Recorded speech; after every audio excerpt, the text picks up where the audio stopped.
Boris.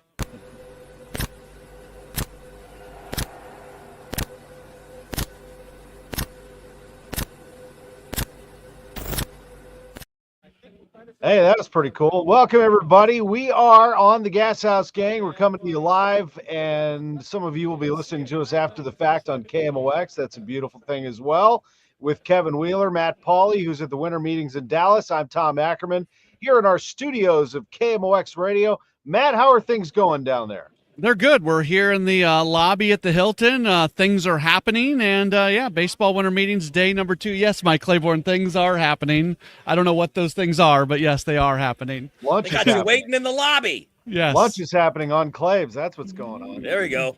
Yeah, absolutely. What's the latest, Matt? Let me get right to this Nolan Arenado stuff, because it's been assumed all along that the Cardinals are going to listen to offers for Arenado, that Arenado is going to and had talked to the Cardinals and was open to at least discussing what a frame of a trade might look like, or perhaps a trading partner, etc.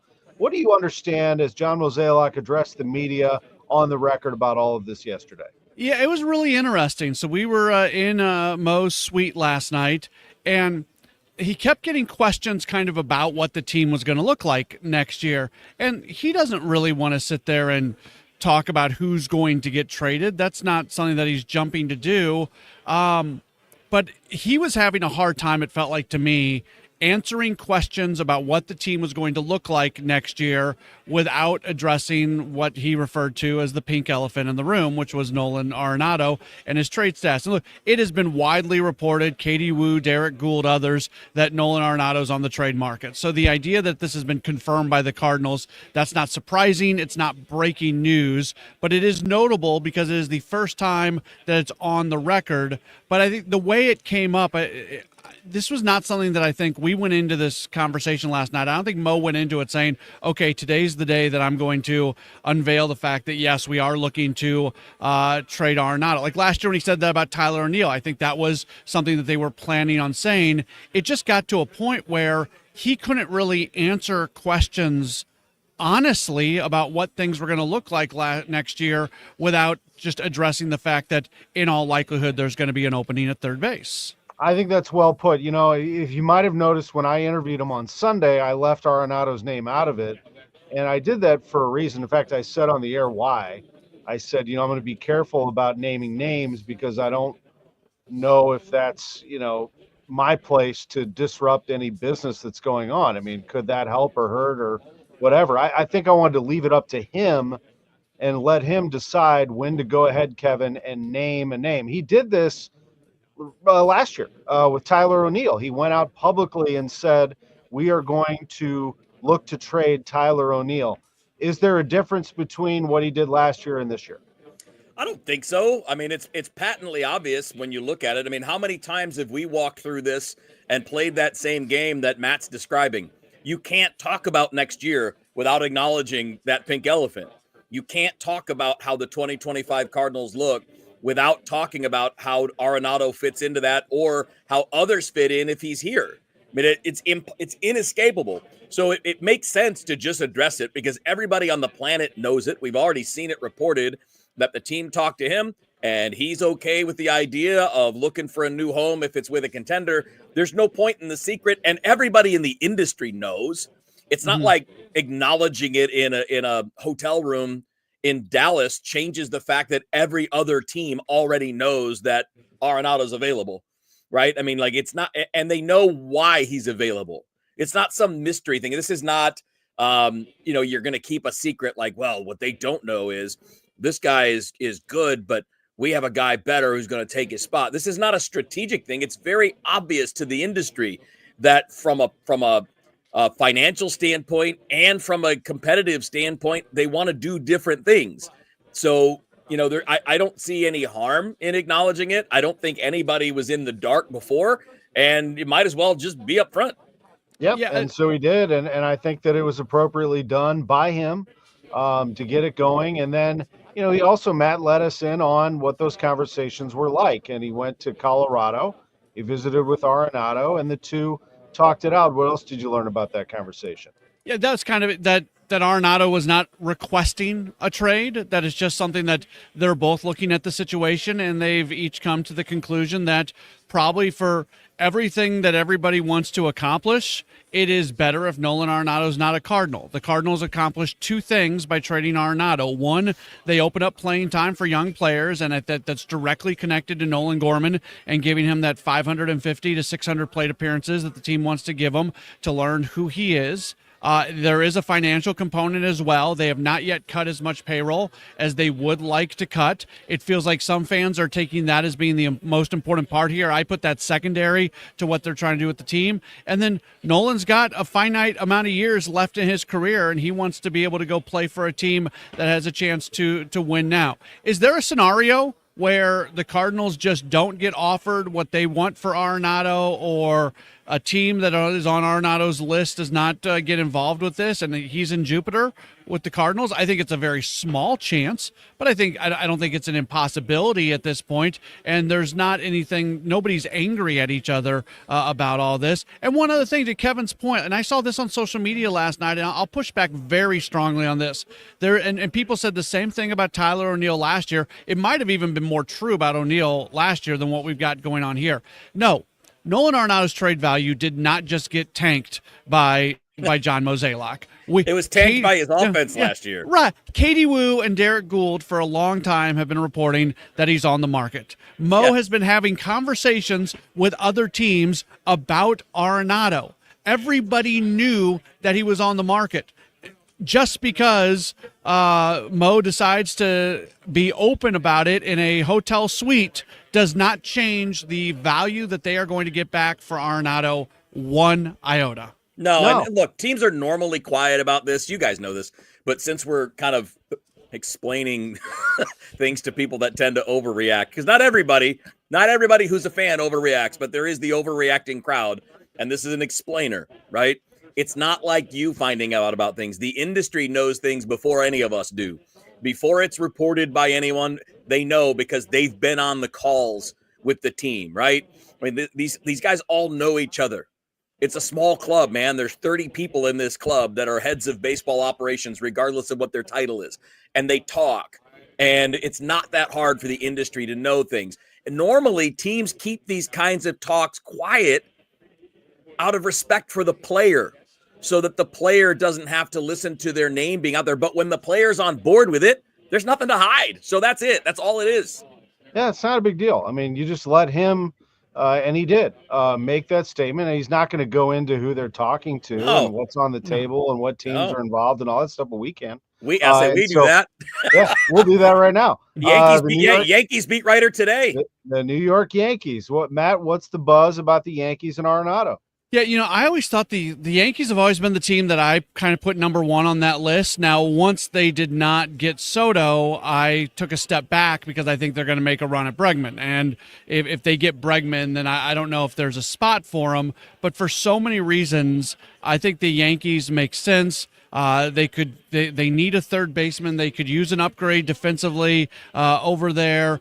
There's going to be very little pressure for Arenado to be that middle of the order run producer. He's going to be your 6-hitter, maybe even your 7-hitter. Yeah, there's the pressure that goes along with being a future Hall of Famer playing in New York. That's pressure that is different than most ball players have to take. But just for what the expectations are going to be, it makes a lot of sense. But I still think the Yankees are going to be in on Bregman. So until that gets figured out, after losing Soto the way they did, they've got to make a splash, and it feels like Bregman is a much bigger splash than Arenado.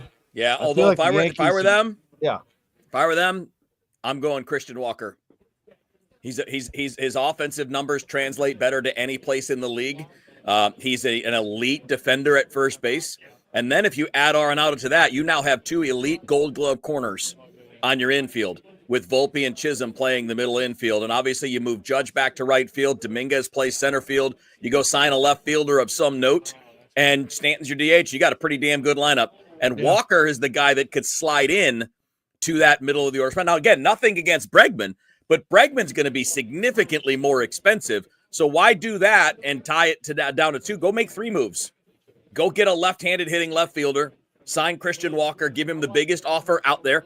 and then go trade for Nolan Arenado, and you've covered you've made yourself better defensively. You're getting more power, and you go get the lefty bat for left field. I think the Yankees are in on everybody. Yes. At this point, they were about to, and they might sign everybody after losing $1 billion in Soto. Yeah, so they obviously have some money to throw around, so they're going to be in on just about everybody. Before we finish this topic, Matt, who else could be in play for Nolan Arenado? Boston's going to continue to be mentioned. Yeah. I think Houston is so locked in on Bregman right now, but if Houston doesn't get Bregman back, then I absolutely think that Houston. I think there's I mentioned this to you, Tom, the other morning when I was on Total Information AM. I think there's a possibility that we could see Arenado and Goldschmidt together in Houston. I don't think that's out of the realm of possibility, which would be interesting for sure. Yeah, I'd say, look, it really depends. Like, he's probably tied to Bregman in some way.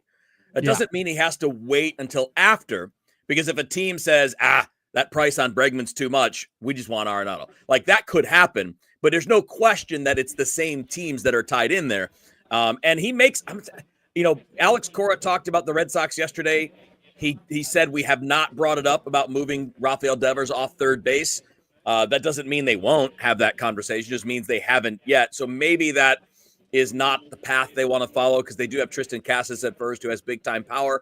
But there have been rumors they would trade him to get Crochet. So, again, a lot of moving parts. But the easiest fit is Houston if Bregman leaves. If Bregman says, I want to be a Yankee, or I want to be somewhere else, or I want to rejoin A.J. Hinch in Detroit, whatever. If he decides to leave, Arenado is a natural fit there because he replaces Bregman's defense. He'll hit a bunch of home runs with the Crawford boxes. I mean, he doesn't hit the ball as hard or as far as he used to, but he'll hit 25 bombs playing there. I guarantee it. This is the Gashouse Gang. KMOX's Matt Pauley is in Dallas at baseball's winter meetings with Kevin Wheeler. I'm Tom Ackerman. We're sponsored by Saliga Heating and Cooling, an American Standard heating and air conditioning dealer. John Mozeliak spoke yesterday. So did Ollie Marmol. This was Ollie's first public commentary since the plan was revealed by the front office and ownership. Matt, how was Ollie yesterday? Yeah, he was good. I believe him when he talks about his excitement level about what this team might be. Yeah, he was a minor league manager. He came up with young guys. He's all about player development, and the idea, just the fact that he can run with a young team, I think that's something that excites him. I think he looks at the direction of this organization after they made a pivot this year, and he's happy about that. I get the sense that Ollie is legit all in on what this team is doing here moving forward. And Kevin, Ollie has his job, and, there was some heat on him last year. I think that we're all in agreement that last year, and they did finish with a winning record, but they came up short of their goal, was not on him. In fact, they probably have a worse record if not for his management of the bullpen. And there's probably, while frustration that he hasn't been able to get this team to where they want to be, maybe some relief that they can grow this thing. I mean, it's probably mixed emotions when it comes to Ollie, because the guy wants to win. He wants to put the pedal down. He still, Kevin, feels like, it sounds like, and I believe him too, that he thinks they can play some winning baseball and at least get that brand, that feeling. That's what he wants. Yeah, look, we've been talking about it for a couple of months now. There's no reason to think that the offense immediately declines if you're replacing Arenado and Goldschmidt, because they weren't that great last year. The people stepping into those spots could easily produce what they did or better. Now the question then becomes, who do you end up trading from the pitching staff, if anybody? Maybe you don't trade anyone. Maybe you come back with a full season of Eric Betty and a full season of Palante in the rotation instead of the back and forth with Sonny Gray. And you there's a scenario you can see being better. It doesn't mean it's definitely going to go that way. I think we all have our questions because you're relying right now on people that had tough years last year, right? You're relying on Gorman and Walker. And they're going to have to hit somewhere in the middle, right? I mean, if we try to envision this lineup right now, first of all, we can address this kind of as a topic too, because since we're talking about the manager, because I think Ollie's been fine. I think he's like a lot of these young players in the sense that we just don't know yet how good he's going to be because some things aren't his fault, right? I mean, last year, it's nothing to do with the manager when the two-star players who combined to make $60 million a year don't play to their potential. They don't hit. That's not the manager. That was a big part of the record being what it was. But because Ollie's young and we don't have a long track record, he's still a guy we're learning about. And one of the things I'd like to see is a little bit more, I don't know, modern view, common sense view, on base percentage at the top of the order. I'm a huge Mason Wynn fan. Mason Wynn is not your best leadoff candidate until he starts taking more walks. I mean, it's okay. I mean, Mason Wynn might be able to hit 5 or 6 hole for you. Yeah. But like your on base guys are Brendan Donovan and Lars Nootbaar. And having Brendan Donovan bat 5th doesn't make sense to me. Get him at the top. I get it. I totally understand what they want. They're also trying to groom Mason Wynn and maybe just giving them the experience of working at bats as a leadoff man. So I understand why they did what they did last year. But if they're going to try to maximize this lineup, you want to cluster that on base percentage up front. And I mean, to me, you hit Wilson Contreras third. That's your best hitter. And maybe some combination of guys. But this is where, when you're talking about what Ollie has to work with, Gorman and Walker have to produce, or you don't have a middle of the order after Contreras. I mean, like that, I guess you could go something along the lines of Wynn, Donovan, Contreras, Nootbaar, which again, fine, not really, but not exactly a powerhouse. But you still need Gorman and Walker to hit 5, 6, guys that can produce. So, with him, there's plenty of vision to see upside, because if Walker looks like the second half guy from 2023, and if Gorman just looks like the guy from all of 2023, you may not have a decline offensively this year. Yeah, I mean, look, Goldschmidt and Arenado didn't produce, period, end of story. I mean, that's a huge, huge story with the Cardinals. Nolan Arenado got paid a lot of money to drive in 71 runs. I mean, it's just not nearly close to his standard. Not when you're hitting third and fourth all the time. That's right. No, so I mean, it just is what it is. And to go back to first base, Matt, I mean, Wilson Contreras, if he's healthy, the Cardinals probably make the playoffs the way he was hitting. I mean, he is a force in the middle of the order, quite honestly. Should it be put into question whether he can play first base? I've been asked about it. Does he have the size for it? Absolutely. He's 6'1", 240. Guy's a big frame over there. I think he's a good athlete. I think he can play the position. He is a fantastic athlete. We already know that, as a catcher, there are some parts of that skill set that does translate to first base. And, oh, yeah, by the way, he's got one of the best who's going to be working with him on that transition, because Jose Aquindo is going to be there. And that's if Wilson's willing to put in the work, and based off what he's done as a Cardinal, he is. I mean, look at who he was as a catcher in year 1 and who he was as a catcher in year 2. He clearly put a lot of work in. So I think he's going to do that. I think Jose Aquindo is going to get with him in Florida. They're going to spend a lot of time together. And I have no doubt from an athleticism standpoint that Contreras – is he going to be Paul Goldschmidt? No. Goldschmidt is an all-time defensive first baseman. But – can he be an above-average defensive first baseman? Yeah, I have no doubt of that. Yeah, there's no question in my mind. If you can catch, you can play first base. I mean, I know I'm not the guy that diminishes first base, but if you can play the position where you're scooping pitches out of the dirt at 98 miles an hour from 60 feet away, you can scoop throws from 120 feet away. You've got the. So one thing that is hard for some people moving to first is getting over that hesitation to go down and get the ball in the dirt, because it's not something you're doing as often in other places, but catchers don't have any problem with that. Wilson moves well. The things that he'll have to work on the most, and the things I would envision him working on the most with Oquendo would be starting the 3-6-3 double play. Getting it in front of the runner, creating a throwing lane one way or the other, depending on whether you're in front or behind him, and then getting back to the bag. It's going to be cutoffs and relays and just making it instinctual where you're supposed to be and when you're supposed to be there. But as a catcher, he already knows that, because you're the one lining people up when you're directing traffic there. So I don't see there being a huge problem. I guess maybe, guys, the toughest part would be handling some of the throws that pull you off the bag and making a tag, managing your footwork around the bag when you might have the possibility of contact with a base runner. Like, that's the little stuff that's probably going to be the slowest to come. The big things, catching ground balls, all that, he'll be fine. Yeah, Jay Smith says, hopefully the Astros aren't turned off on signing declining corner infielders after the Jose Abreu debacle. Interesting. Different players, though, different year, different situation. And they have, Matt, had a tendency to go find some veterans to mix with their team. But you had an extra thought there, I believe, on Arenado. As one of our listeners here, Kelly, says Jose will help with footwork. What do you think? yeah, and to kind of add on to what Kevin said, one of those things that when the ball is coming into the hole and you don't know, is it a play that the second baseman's going to field and you're going to go back to first, or is it a ball that you're going to field and the pitcher's going to cover? Right. Things like that are, Yep. I think, where the challenge comes in. All the other stuff, I think he's going to get down pretty quick. Yeah, I agree. It's those kind of subtle things that'll be the stuff that takes the most time, because it's repetition. He has the physical ability, fielding grounders, doing the normal stuff will be totally fine. It's stuff like that takes a little bit of time. The Gashouse Gang from Dallas at the winter meetings. It's Matt Pauley, Kevin Wheeler, Tom Ackerman. We are here in St. Louis, the great baseball city of St. Louis, as the Cardinals embark on 2025.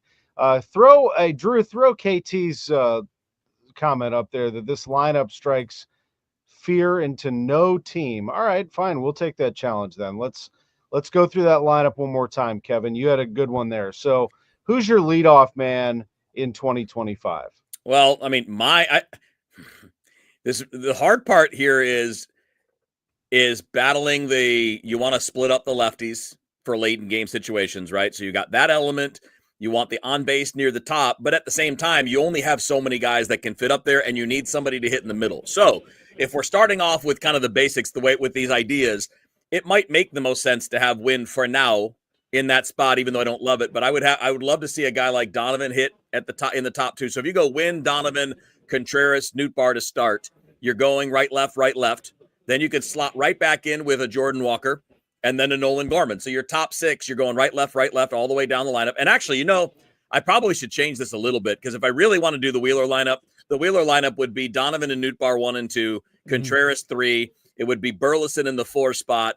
And then we can start rotating left, left after that. So maybe it's Walker, Gorman, Wynn, or it's Wynn, Gorman, Walker. One way or the other, that's kind of the way I see that playing out. And then center field and catcher are going to bat 8th and 9th.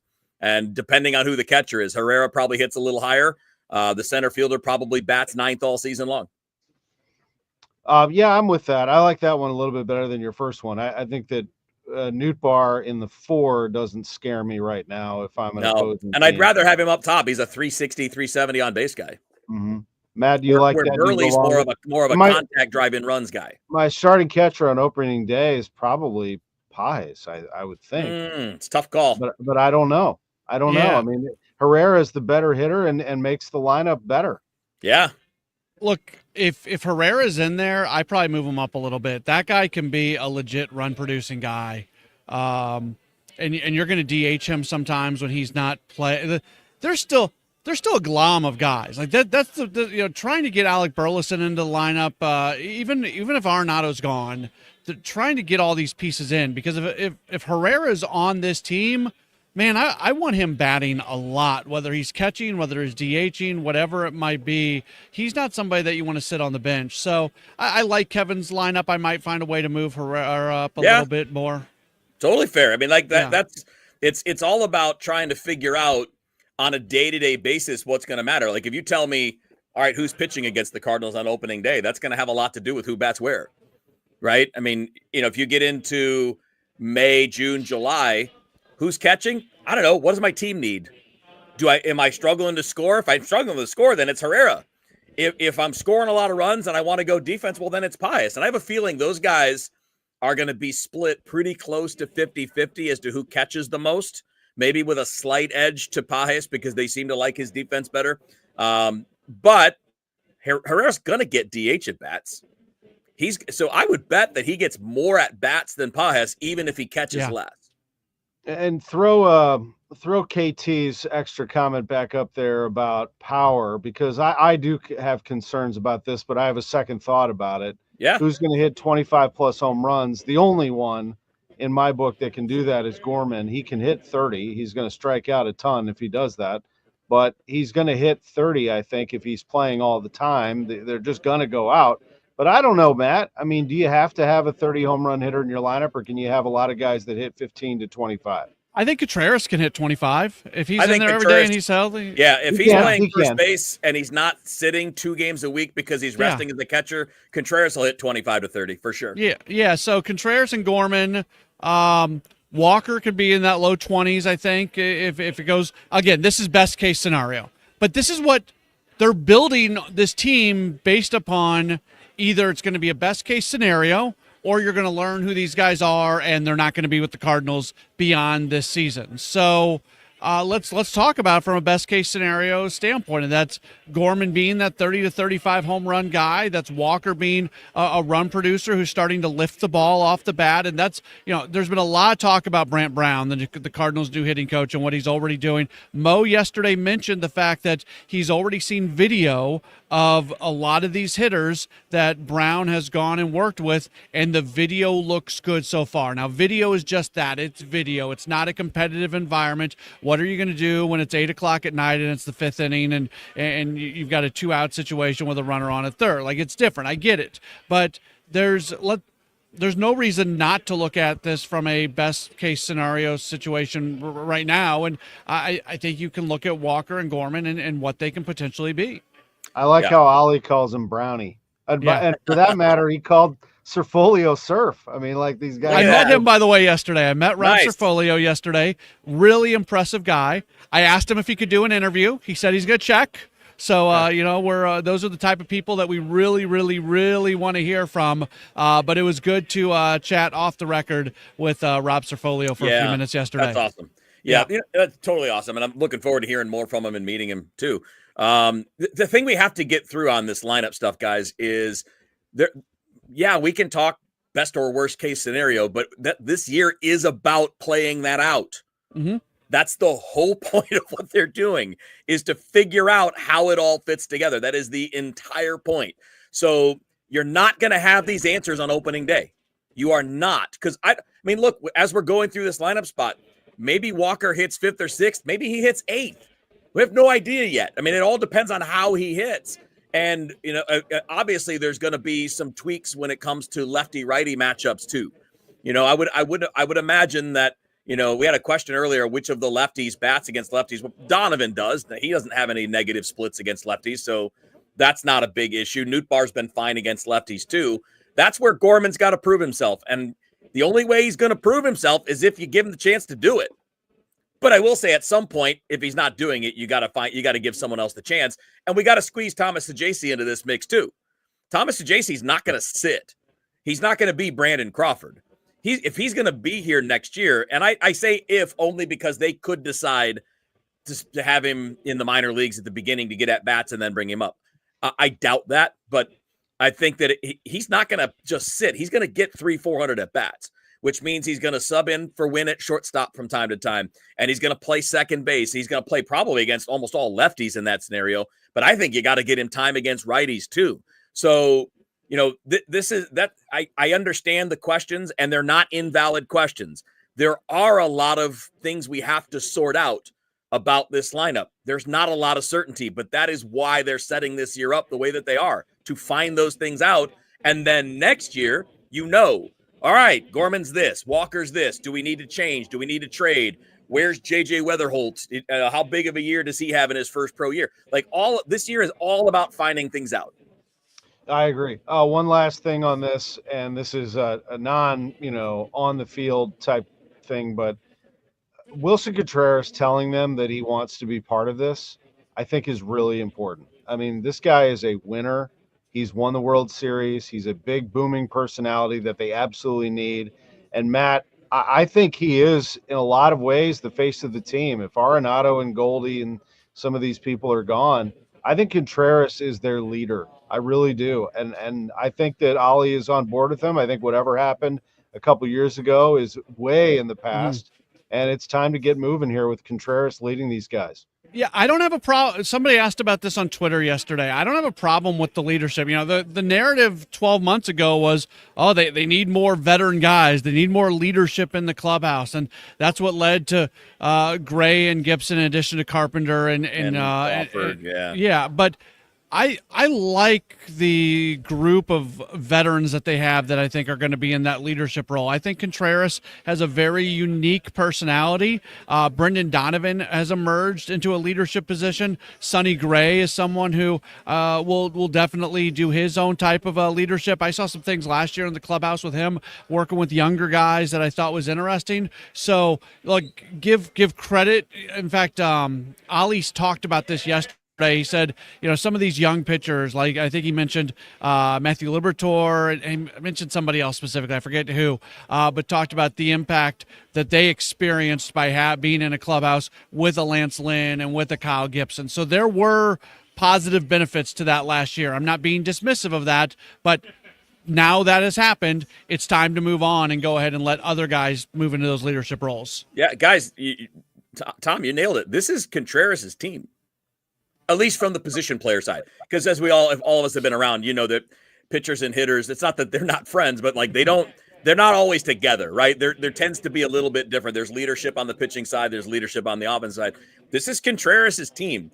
He has a chance to dictate the tone, the energy, and he's much more of that kind of guy. This is not a knock, by the way, on Arenado or Goldschmidt. They're quiet personalities. That's fine. Those exist, and they're perfectly fine players. Yachty was a quiet personality, but he was a perfectly fine leader. But it does give them that opportunity, but it also opens it up for people like Donovan and Nootbaar to also take more of a controlling side when it comes to leadership and setting the tone for the team's energy and all of that stuff. The Gashouse Gang from KMOX with Kevin Wheeler, Matt Pauley. I'm Tom Ackerman. Matt is at baseball's winter meetings, and inside that hotel, it's all baseball. But outside that hotel, I'll bet you they're talking not only about the Cowboys' loss last night, but also how about them Cowboys? about Texas. Eat about that, Jerry Jones. Yeah, Eat man. that sandwich. Eat those L's, buddy. Sorry. The Longhorns, who are the 5 seed in the college football playoff, taking on Clemson. And, you know, I think that it's going to be an easy win for the Longhorns. I think the other first-round games, you've got Penn State and SMU, and as much as I enjoyed SMU nudging out Alabama, I thought that was appropriate. And by the way, they're also in that town, not nearly as much. That's not a big, as much as we all like to make it out to be. You talk to anybody who goes to SMU, it's not a big, you know, football social scene there, but you know, they enjoy it and they appreciate it. But SMU is going to lose to Penn State, most likely. I think Ohio State, Tennessee is going to be a heck of a game, but Ohio State should take care of business at home. I think a fascinating game, not only because I'm an alum, but I do think it's all eyes on it on Friday night, is Indiana at Notre Dame. And Kevin, I'll toss it to you with Oregon. Our Hoosiers. Yeah, our Hoosiers. Oregon and Georgia and Boise State and Arizona State getting the byes, those conference champions.